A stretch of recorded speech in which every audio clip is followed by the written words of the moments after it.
OK ថ្ងៃនេះគឺយើងមកធ្វើការ configure roaming របស់យើងនៅលើ ROG AP ហើយសម្រាប់ការ roaming ហ្នឹងគឺមានន័យថាពេលដែលយើង roaming ហ្នឹងគ្រប់ ASID នៅលើឧបករណ៍ Wi-Fi របស់យើងមិនថាអ្នកនរគ្នាមាន ROG 5 គ្រាប់ឬក៏7គ្រាប់អីទេគឺគ្រប់ AP ទាំងអស់មានឈ្មោះដូចគ្នា Wi-Fi ដូចគ្នា security ដូចគ្នាហើយ VLAN ក៏ដូចគ្នាដែរអញ្ចឹងធ្វើឲ្យ user របស់យើងហ្នឹង move ទៅកាន់ទីតាំងណាមួយដែលនៅឆ្ងាយពី AP ទី2ទី1ហ្នឹងគឺវានឹង select រក AP ណាដែលនៅក្បែរវាបំផុតហើយសម្រាប់ការ download ROG របស់យើងគឺយើង download ដូចវីដេអូមុនទេប៉ុន្តែគ្រាន់តែយើង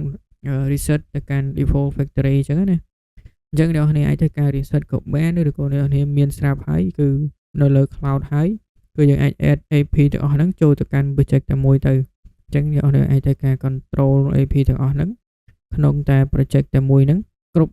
SSID Wi-Fi password អីហ្នឹងគឺវានឹង auto បន្តិចពេលដែលអ្នកនរគ្នាដូរ Wi-Fi password ហ្នឹងនៅលើ project ហ្នឹងវានឹងធ្វើការ synchronize ទៅកាន់គ្រប់ AP ទាំងអស់អញ្ចឹងអ្នកនរគ្នាអត់ចាំបាច់ហត់កុយដូរម្ដងមួយអញ្ចឹងណាអូខេឥឡូវនេះគឺយើងបានធ្វើហើយអូខេអញ្ចឹងយើងអាចធ្វើការ start បានហើយអ្នកនរគ្នាអត់ទាន់ដឹង reset អីមិនដោតអីមិនអាចទៅមើលវីដេអូមុនបានអូខេឥឡូវគឺយើងចូលមកកាន់ ROG យើងមក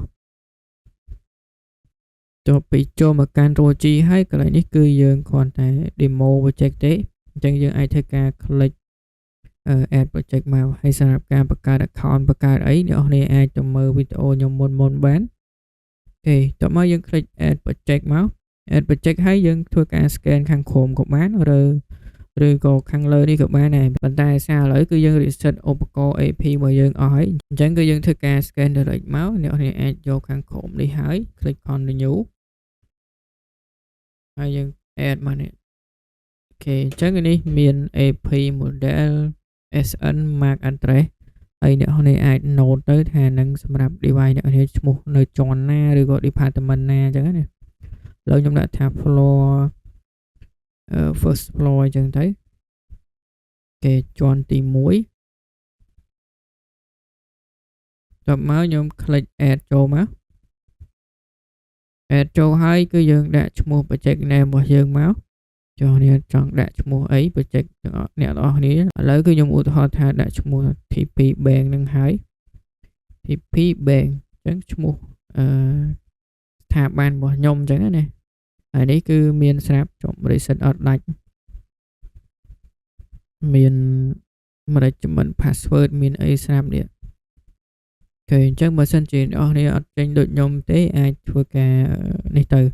អាចធ្វើការ follow តាមវាទៅអានេះសារខ្ញុំ reset ទៅអត់ទាន់ដាច់អូខេខ្ញុំ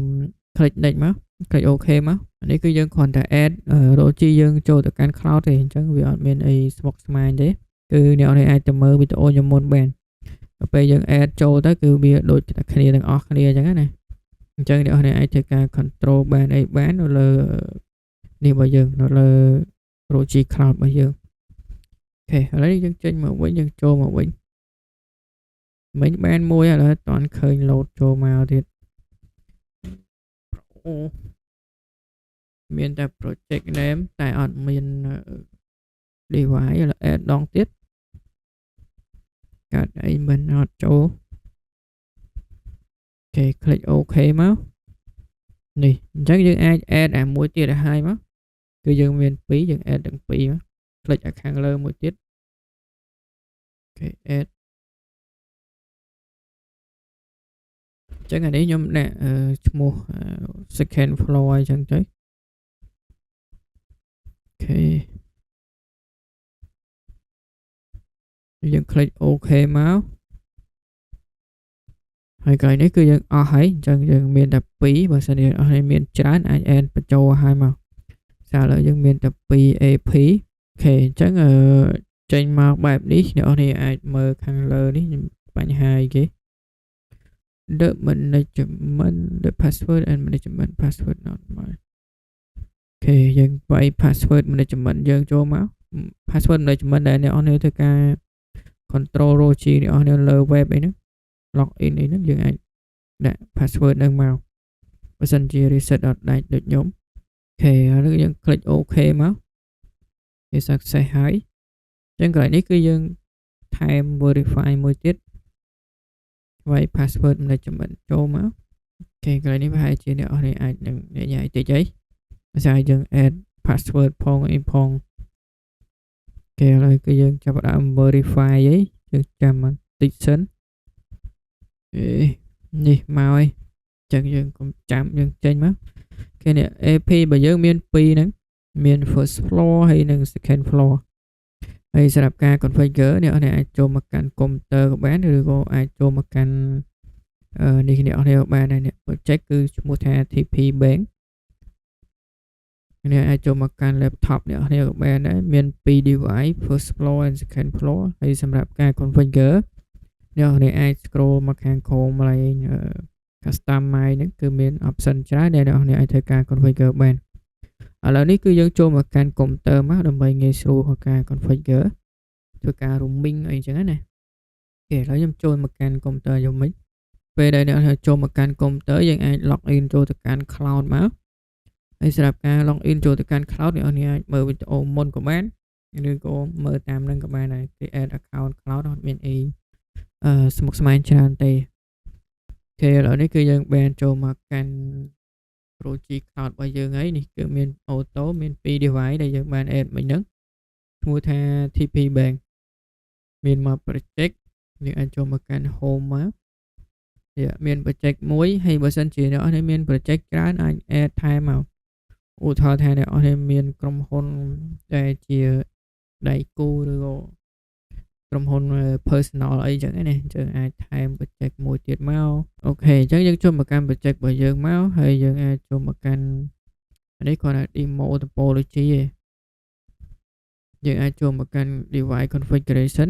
ហើយ Wi-Fi អញ្ចឹងកន្លែង Wi-Fi នេះនៅនេះមើលទៅនេះមានមួយស្រាប់នេះមាន VLAN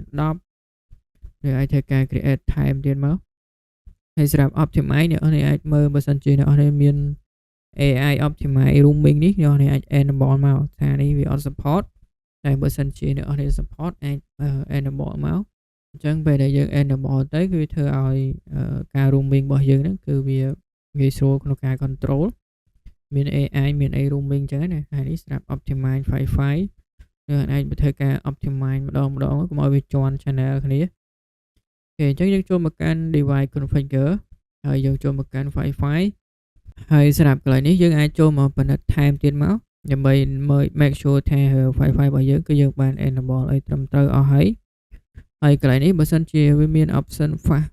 roaming fast អីយើងអាច enable មកតែនេះគឺខ្ញុំឧស្សាហ៍មានតែ 802.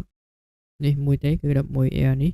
ហើយសម្រាប់ option នេះបើសិនជាអ្នកនរមាន enable មកឬក៏អ្នកនរមាន option ផ្សេងដូចថា fast roaming ឬក៏មានអីផ្សេងទៀតអ្នកអាច enable មកវាតាក់ទងជាមួយនឹងការជួយឲ្យ device របស់យើងហ្នឹងវា fast roaming ចឹងណាពេលដែលយើង move ទៅកាន់ទីតាំងណាដែលឆ្ងាយពីឧបករណ៍ទី1ហ្នឹងអ្នកដើរទៅកាន់ឧបករណ៍ទី2ដែលនៅជិតជាងគឺវានឹង auto បន្តិចទៅកាន់ឧបករណ៍ទី2ហើយអញ្ចឹងគឺវាជួយបែបហ្នឹងហើយនេះគឺតាក់ទងជាមួយ device ខ្លះក៏វា support device ខ្លះក៏អត់ support ដែរតែ device ថ្មីឥឡូវគឺ auto បន្តិចគឺ support ហើយអូខេអញ្ចឹងយើង click OK មកយើង enable តែប៉ុណ្្នឹងទៅហើយសំខាន់ VLAN ធ្វើឲ្យដូចគ្នាតែនេះគឺយើង configure លើ project អញ្ចឹងគឺពេលដែលយើង add Wi-Fi អី auto បន្តិចពី AP ហ្នឹងគឺវានឹងទៅតែមួយហើយយើងអាចដាក់ថែមមកហើយ encryption យើងដាក់ encryption ហើយនេះគឺខ្ញុំយក WPA2 ដូចគ្នាគឺយើងដាក់ចូលគ្នាទៅគឺយើងដាក់ផ្សេងគ្នាទេហើយ Wi-Fi កន្លែងនេះគឺយើងត្រូវ enable យើងអាច specific VLAN ដាក់ VLAN 20អញ្ចឹងការ roaming គឺមានតែប៉ុណ្្នឹងទេអ្នកនរអាចធ្វើការ roaming complete enable មាន option ណាដែល fast connect fast roaming ហើយវាមាន option ផ្សេងទៀតដែលអ្នកនរអាចធ្វើការ enable បានអញ្ចឹងគឺខ្ញុំនឹងដាក់ option ដែលអ្នកនរអាចធ្វើការ enable បាននៅលើអេក្រង់ហ្នឹង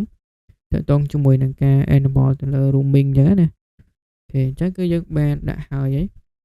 យើង specific VLAN គឺ VLAN 20អូខេមក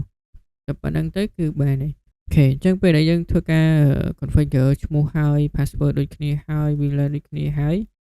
គឺអ្នកនរអាចធ្វើការ testing ជាក់ស្ដែងថា device របស់យើងហ្នឹង